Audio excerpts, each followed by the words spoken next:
Don't ignore it. Your child could be the next victim of mocking. Watch till the end. In this classroom, a boy was mocked for the way he spoke and for the food he brought in his lunchbox. The children thought it was harmless fun, but their laughter did not go unnoticed. The principal entered on a surprise visit during the lunch break. He saw the bullying with his own eyes. He could have punished, but instead he chose wisdom.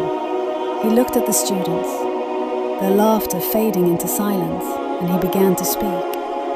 Children, when you mock someone, it's not a joke. It shows arrogance in the heart. Arrogance makes us blind to the dignity Allah gave every person.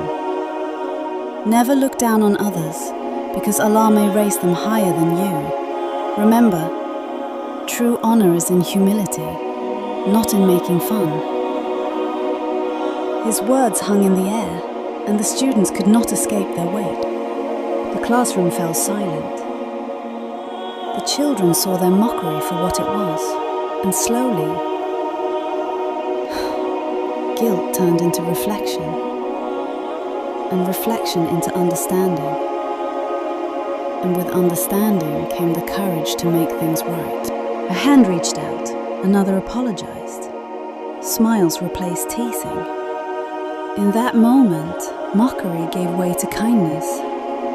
But the scars of mockery can last, unless parents step in early. And parents, never take mocking lightly. Do not dismiss it as just jokes. These wounds can shape a child's confidence, their trust, even their future. Report it early to teachers or authorities.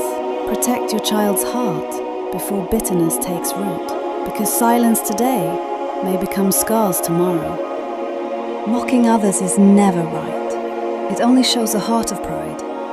True respect is being kind. With humble hearts, real love we find.